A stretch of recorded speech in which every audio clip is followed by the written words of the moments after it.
Morning, church. Uh, One sample, chapter 13, verse 14. But now your kingdom will not enter. The Lord has sought out a man after his own heart and appointed him ruler of his people because you have not kept the Lord's command.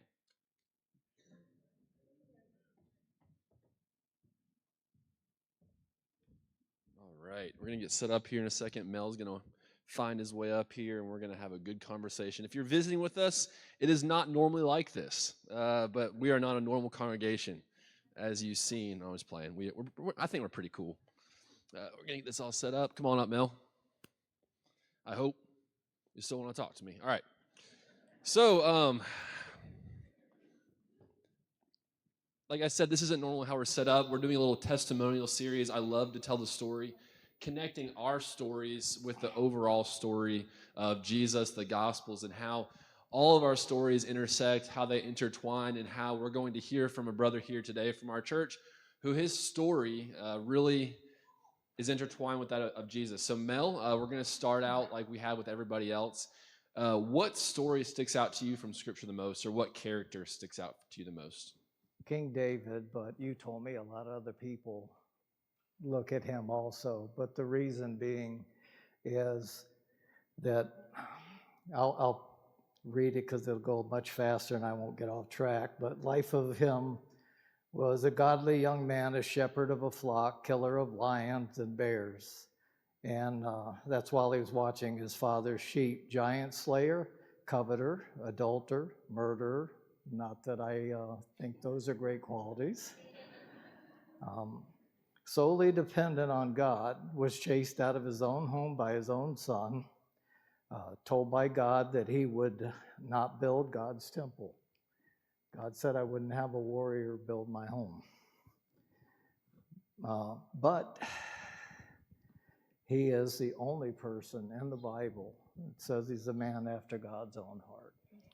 And that's what we just read in this conversation that Saul is having there in First Samuel about the trajectory of the kingdom that's going to be established for Israel, and that is David, a man after God's own heart that Mel kind of illustrated, has a lot of flaws. And we can look around and say, I got flaws, you got flaws, we all have flaws, but we are still eagerly pursuing that heart that David had for God. So I appreciate that a lot, Mel. And so kind of from there, tell us a little bit about your early life. What was it like growing up? Where are you from? Anything that you want to include in that way?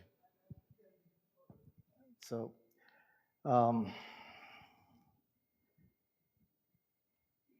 I grew up starting out in a suburb type area, but by the summer before 7th grade, I ended up growing up the rest of the way on a farm in a rural area. And I enjoyed that quite a bit and had some real interesting experiences. I was raised Roman Catholic, and my parents, well, my father has passed, but my mother, 96 years old, still a devout Catholic. And biggest thing that I would say there in our lives is, even though my parents saw their children leave the Catholic religion, we did not leave God. And it's an important, really valuable thing. And it's not in your notes, but I want to talk to you really quick about how a speeding ticket changed your life. You're going right to the point. I want to get to the point because you got a lot to share here. I want the people to see how a speeding ticket, I want you to see how this is kind of the focal point for Mel Green and everything that happens after. Tell us about the speeding ticket. Okay. You want the lie? It's the speeding ticket's easy. I was going too fast and a state trooper chased me down. However, where he's going is that led to a court hearing. I lost my driver's license. And so with that, I didn't have very many options going. And there's where I don't want to miss something. So I'm going to plow through on this, but all right. I lost my driver's license due to that speeding, and it was on the way to community college. So this is my first quarter of college. I lost my driver's license, no way to drive myself to the college. The choices were shrinking fast, and my dad came to me when he heard that, and he actually wasn't really upset like you might think a parent would be. He listened to the story, and he looked at me and said, I'm not going to have a bump in the house.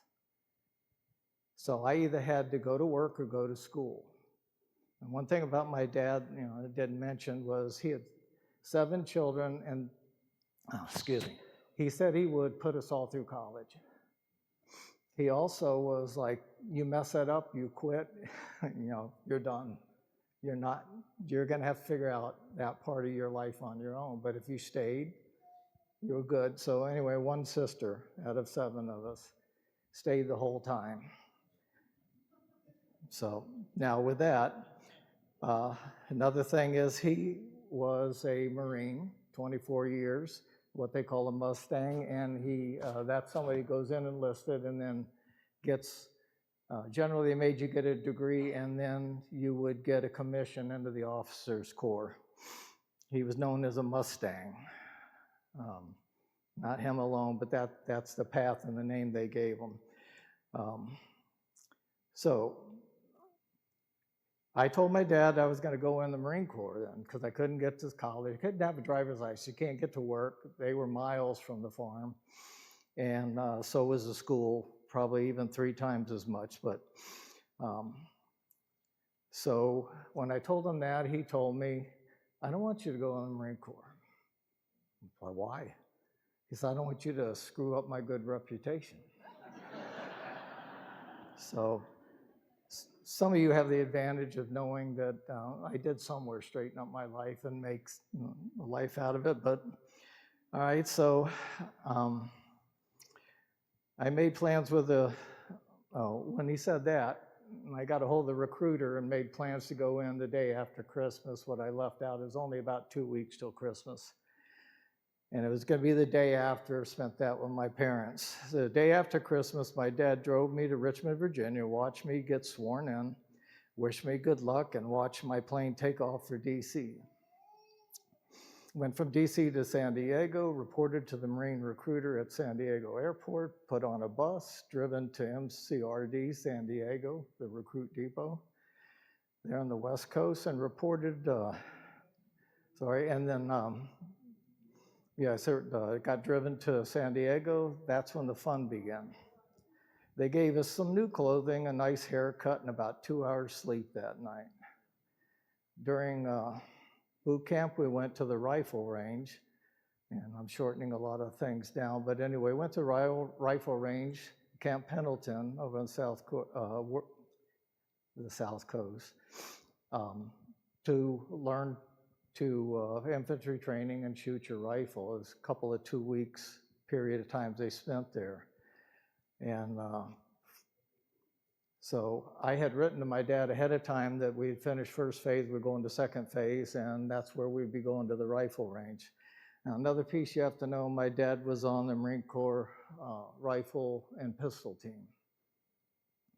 So he wrote back and said, $50 you don't make expert.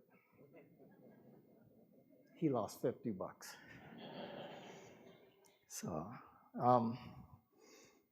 So boot camp, all that went well. We went for our training for our MOS, or what would be our job.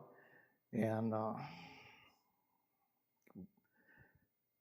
so that one, don't know if they're, yeah. And I apologize because it's a little small in the print. But anyway, so with that, I had 3 bases. One was Cherry Point, North Carolina, Fatima Air Base in Okinawa, and then back to South Carolina to Beaufort. And while that 4 years passed, that I got to do a bit of traveling. And these were usually deployments, but we went to first one was a Navy base, and Frank, I don't think they ever drove a carrier down into Rosie Roads, but you can tell me otherwise. But Puerto Rico. Then we went to Norway, Denmark, England, came on back home, go over to Okinawa, Korea, Jungle Mountaintop in the Philippines, came back to South Carolina, and then back to Denmark, second time, and Germany. And then I finished up in South Carolina from those deployments. So in our conversations, we talked about how all of your military experience, it was a whirlwind experience for you to get to travel and to do all these things, to have all these different jobs and occupations that you were able to have during your time there. But what's so interesting is the conversation that you had with a random acquaintance that I kind of want to get to here. And you're figuring out, okay, I'm about to be done. What's next for me? How am I going to go forward? Am I going to go to school? A lot of questions are kind of swirling around your mind. So why don't you tell us about this random encounter you had with this person you didn't really even know? Well, he was actually roommate next door to me in the barracks, and I knew him from our squadron, but I don't think we had ever talked, which is why the choice of words he's using, random. But it was. He caught me and he said, "I hear you getting out. And you that really serious?" I said, "Yeah. I figure I'll go to college." He said, "Well, do you like aviation?" And of course, our background was aviation. I said, "Yeah, emphatically, I love it." Follow me into his room. Now, I'd like to see, but anybody know the school up north here, Embry-Riddle? Well, getting head shakes. I hadn't heard of it. He goes, "I know a little college down in Daytona area," and he goes, "I've got a couple of their course catalogs." He said, "If you really like it," I said, "Yeah." He was from Ormond Beach. And so he goes, "I think you ought to look into it." And I did. And I went and applied. I got accepted. And that fall, I went on in. And so that just started a period of going to school. And by the way, my dad didn't think I was college material, even though the counselors at high school told him. But and I met somebody who told me if I made the first quarter or trimesters them, I had it licked. You just, you'd figure out what to do and you'd know. So basically, I don't know if you have another question. No, so Okay. what I noticed in our conversations was a lot of times things just opened up for Mel. And I want you to see that through line as we continue talking. The speeding ticket leads him to go join the military. He gets in the military, he gets into a good spot. He's doing these things his dad didn't expect him to be able to do. And he's overcoming all these odds. He gets $50 in the process, right, from dad. This guy that lives in his barracks says, "Hey, you should go down to Daytona Beach," which is, a great place, my hometown, fantastic spot. So doors keep opening. And while you're down here in Daytona, you don't have a car, you have a bicycle, and you have a lot of time to think. So during this biking, during this a lot of time to think, what kind of questions are coming to your mind at this time in your life? Well, that was basically, if you looked at some points in my life, I didn't know why God had saved me. I should have been dead. On a farm, got on top of a silage wagon, that's chopped corn. They put them in those really tall white columns of silos. If anybody has probably seen them and didn't know, I was riding a block of silage in. I happened to reach over.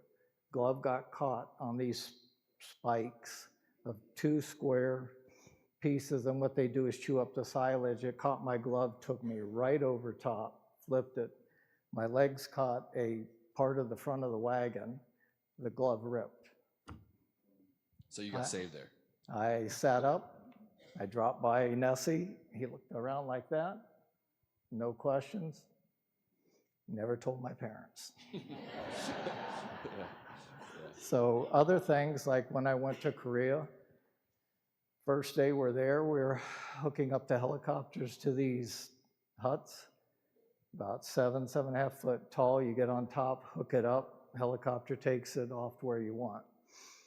We had done a couple of them, and next thing I know, my crew chief's looking over the side at us and watching George Simpson and I up there, and I see something. You can't hear over the engine and the rotor blades. Made me look over, and I saw Walt making some like sort of signal, and I look a little farther, and there is the wheel of the helicopter, and it hit me in the shoulder. I dropped and rolled.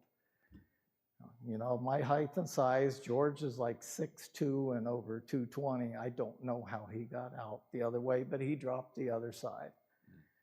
The last day we were there, I went up to hook him up. I told the guy that was directing helicopters, said, almost sat on me, can you keep him off of me? He goes, sure. Helicopter comes in, I hook it up, and it keeps dropping. There's actually a little picture. You can see some guy bent over at the waist on top of this green hut and a helicopter above him running like a sprinter bent at the waist. I came off that and went down. Second time I got missed. So he's almost getting hit by helicopters, if you didn't hear that. And he told me a lot of other stories that are very near-death experiences. And so it makes a lot of sense that you got time on your hands, you're riding a bicycle to and from class, and these questions keep coming up. Why, God, am I on this earth still?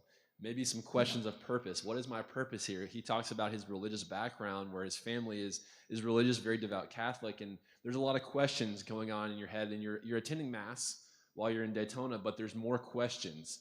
And I don't want to fast forward too much, but just like a speeding ticket got you to a place, I need you to tell us a story about a horse got you to a place. Well, what I like to say is I became a Christian because I wanted to ride a horse. Now, true. And try that in Daytona. So I went to my boss. I'll keep the part short, but they had, for the state of Florida, had these homes for boys and girls where they were taken from their families because they had gotten into trouble. So I worked for them as a live-in volunteer. I went to my boss, Bill, and I said, is there a place you can ride horses here in Daytona? And he seriously just looked at me and he goes, yeah. I'm like, where? He said, I used to date a young lady, rented a trailer in the back of this guy's 5-acre place. He had horses, they rode sometimes. I said, do you know his name? Everett Pearson.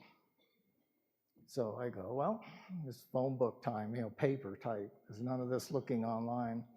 I found him because he mentioned South Daytona. I look him up, call him, and I ask him, and I said, the story you just heard, I talked to my boss, he gave me your name, and I said, I'd like to ride a horse if you still have them. And so Everett, just nice, quiet guy, and he goes, I'll tell you what, come out and meet my wife, we'll talk about it then. So I think it was a few days later, on Thursday, and I go out. And about 40 minutes discussion, and he goes, yeah, come out any Tuesday you want, you can ride, and whatever. And then he goes, would you like to come and to the church I attend? I said, well, I attend a Catholic church, but I wouldn't mind, I would come. And we made arrangements for what Sunday, and I said, well, would you be there to, see me at the door? And because I was walking into a place and then wanting to look along, and I go like, where's Everett? Where's Everett amongst all you all? He said, yeah, no problem. You met me. I was, quite pleased, and I thought this was great. I also found out he was a regular greeter at the door, so no problem.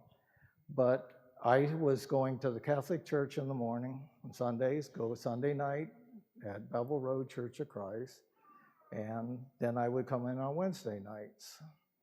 So I don't know if you had, but... No, so you're having these discussions, you're having these questions, and these questions that are rattling around your head. What is my purpose? Why am I here? Why are you saving me through all these traumatic events through my life? Dramatic and traumatic and near-death experiences. Why, God, are you doing these things? And you just so happen to want to ride a horse, and you just so happen to find a very, very important mentor in your life who happens to be a Christian, who is helping you get through those questions that you have for yourself in a really significant way. So you're having these experiences, but now in these trimesters, you're going back home, and you're coming back, and the preacher at Bevel Road had a pretty interesting question for you, and you came back, right? Mm-hmm. And what was that like? Well, he was actually very puzzled that I wouldn't show up on Sunday morning. But I was there Sunday night and Wednesday, never missed. And it drove him nuts. He finally came up, told me, and he asked me. I said, oh, it's simple. I'm still going to the Catholic Church. So he ends up asking me, he says, well, I'd like you to come in one Saturday. And I said, that's fine. I'd come in and talk with him. And that's when, because, all the things, and there's a lot that's, I'll sum it up later, but there's been a lot happening over that period of time. But he goes, well, come in, I'd like to talk with you. So I get down there one Saturday, and he starts asking me the usual questions that a preacher or youth minister or somebody might ask you about Jesus and believing, and have you been baptized? And so we got done, and I said, yeah, and that I would do it right then and there. Not, there's Sunday, and it hit my mind. I said, well, everybody, you see it on Sunday, but he got thinking about it, and so did I, and I go, no, I'll do it today. And so it was announced the next day. But a lot of things that might be missing is that period of time where Everett was a person of, I would say, less talk and just more actions. And what also happened is he had a question around the same time. He says, I notice you haven't come to ride the horses. So the little problem is I'm going 5 days a week. I work 5 days a week at the school. I can't get here on a Tuesday. He looked at me, he goes, well, come anytime you want. And you have to see the faith and trust of somebody who gets a phone call from somebody that says, hey, I'm an Embry-Riddle student from Virginia, and I want to ride horses. And so, again, doors are opening. Again, these people are just popping up in Mel's life. And I say that casually because they're not obviously just popping up. Like, there's an obvious through line that we're able to reflect on. We talked last week about, man, God has been leading you in a really significant way for a long time, but you just weren't fully aware of it yet. And I think you mentioned you might have ridden that horse once or twice. Yeah. So, if I was lucky, I rode it all the way to Daytona from South Daytona. All the way to Embry-Riddle in Daytona. Which is so funny because I grew up in Daytona, and it's a very different Daytona from what you're talking about. And even today, it's different. It's so weird to imagine a horse coming down the road in Daytona. But nevertheless, Everett Pearson, a guy that I also knew, that I went to church with for a significant time, knew his family and stuff. And so it's so interesting to see how God has led you in this direction. So from there, you're going back home, but there's also this other church you start attending, right, in Daytona. So tell me a little bit about that and what that led to as well. Another open door for you, a very significant door. You know what I'm talking about? Yeah, I think so. Okay. Okay. No, it's not another bad thing. It's not a bad thing. Not a speeding ticket. So, all right. Yeah. So anyway, in this, what Jimmy's talking about, I told him that I would go home every 3.5 months to my parents, go to church with them. I wouldn't come back to Bevel Road because that's people that you don't know how to handle it when somebody says, and you're not sure if they really mean it. It's like, we really missed you last couple of Sundays. I'm like, okay, I really haven't met you yet, but you missed me, and so that makes you not feel. So what I did, and what's going on is there were other churches of Christ up there. So I started to make sure I visit them, and then I came back, and then I would just lead with, I went up to see my parents and cut it off there. And so one of them was Place Holly Hill. And it, we've left out something. What's what we leave out? I did get baptized there at the church of Bevel Road. Yes. And? So yeah, I was trying to get you there because our Venn diagram's weird. Yeah. Because I'm from Daytona Beach. I was baptized at Bevel Road. I started going to Holly Hill as well when I found out there was a youth group there and other kids my age there. That's what I found out. That's why I'm like laughing up here because there's a lot of overlap and connection there. We had a very similar story. And again, like sidestep, this is like why we tell stories, right? to see what we have in common and say, oh, you're like me. And it's weird the similarities that Mel and I have in this way. But Holly Hill led you to go to a thing that was significant. Yes, that's, okay. yeah, and that's what Okay, I've got gotcha. this road to. So it'll read smooth and fast, but other people impacted my life. Gary and Karen Pearson suggested that I go to the singles retreat that was coming up on Friday night in Eustis. And I find, yeah, it was a very rainy and stormy night. I mean, it was bad. And so with that, I finally make it there. I'm late for dinner. I think they were nice. They had probably cleaned up everything, but somebody scraped some food together. And That's what they always do. They always scrape food into your plate at camp. It's never good. I'm sure it wasn't leftovers from people's plates, but Years ago. anyway. It's still there today, that same It food. was what was left in the pans and stuff. And so then they had the meetings that it was going on. And one of the things I didn't mention, but there were 3 people that I met there. 2 of them were sitting right there, Ray and Stacy. And one of the things that caught me while I'm shoveling food in my face is a redhead going by and a really tall guy.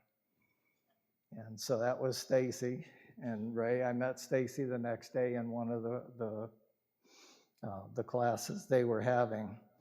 And so with that night, they had some talks and everything. And then I meet Eileen the next day in the evening after the classes are done. And so we went for, well, she introduced herself to me, and it's another thing. I had a jacket on. It's I was the Chief Justice of the Student Court for SGA, and there it was, a jacket we had made up and my name on it. And this young woman walks up to me and says, "Hi, Mel." And I'm like, "Hi." I said, "How'd you know my name?"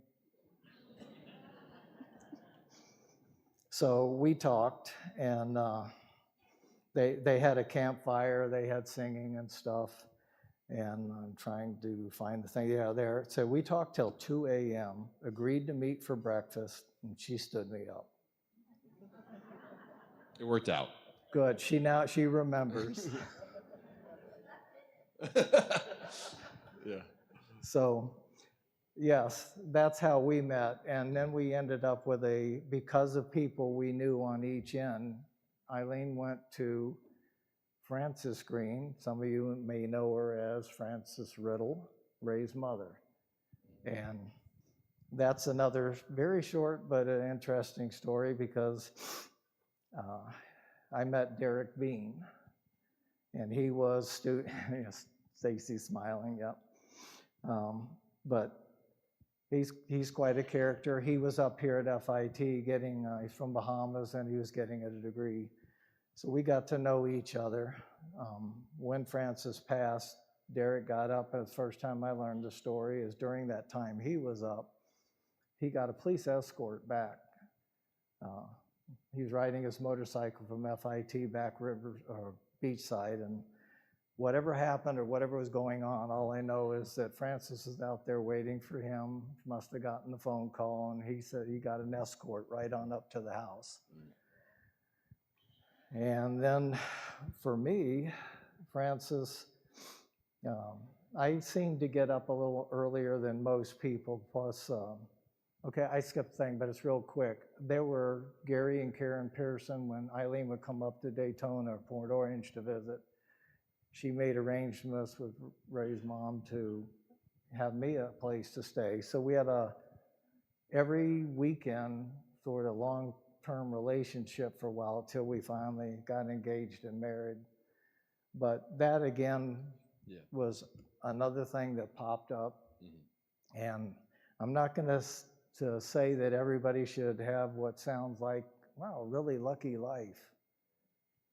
But yes, I have been very fortunate. There are other things that's been said and done, and I am a true believer. And I am still not a perfect person, but all I know it is very similar to a movie Four Feathers, where this one guy, if you haven't seen the movie, I don't want to run it for you if you ever decide, but he doesn't want to go to war. This is the English time, probably early 1800s and whatnot, but he gets called a coward. But his friends go off, and he realizes they're in trouble, and he goes to save every one of them. Gets the last one, he ends up in prison, and there's a guy, Abu Fatma, I think is the closest I can pronounce it, a character in there. And finally, I'm trying to remember his name, but this young man asked Abu, he says, "Why do you keep saving me?" And the response is simple. He said, "God put you in my way. I had no choice." So with that, these two families made sure that we did not have a problem of continuing our relationship. And the other thing is that a lot of people may not know, I think Ray should, family that attended here, the Bradleys, there go the heads, and I got to meet them once we were married, and I started attending here. The Pettits, don't know, Ray, if you knew the Lazos, but you did, and no, the Greens here. And so one day I was pleasantly surprised when Lee and Eva Pettit showed up. And then that's how I realized, the connection between actually the three churches. Yeah. So. And that's something, and as we wrap up here, I know we're getting close to time, but something that I was like really inspired by your story is just like your ability to now see the perspective of God's work in your life. And I think a really important part of sharing our stories is being able to help pinpoint for your own stories, but also to see how God has worked in the lives of other people. And so me and Mel have a lot of Venn diagram similarities. He met his wife at camp. I did too. All these things line up time and time again. I'm like, man, me and Mel are a whole lot alike, even though, we have different life stories, a lot of connecting points. And I'm sure as we continue to tell our stories, that will be more true than not, right? We have more in common than we do have not in common. So I want to thank Mel. Everyone thank Mel for sharing his story. But I want to just pray us out, and we'll continue from that point. Unless do you have anything else you wanted to add at the end? No, we'll let it drop. Okay. We'll see Mel afterwards because he's got more to say. Okay. And again, keep these conversations happening. So let's go to God in prayer. Dear God, I thank you for this day. I thank you for giving us an opportunity to hear another story of someone's life that has been radically changed because you entered it, God. These questions that Mel had when he was riding his bike about what his purpose is, why am I here, God? Why do you keep preserving my life? Are questions we all continue to ask. And God, I pray that we continue to ask them, to seek understanding and to see, God, where you are truly active. Lord, I thank you so much for his willingness to share and his boldness to share his story this morning. Help us to internalize that message and to see how you are at work in our lives as well. In Jesus' name we pray. Amen. And so this is the time we would offer an invitation. If you would like to come forward, this is the time you can, but you don't have to come forward. Excuse the squeak. But I do encourage you to talk to somebody today because I know the Spirit is at work, whether we like it or not. So if you have something on your heart, this is the time to come forward. I'll be here. Another elder will be here. But please take the opportunity to talk to someone today as we stand and sing.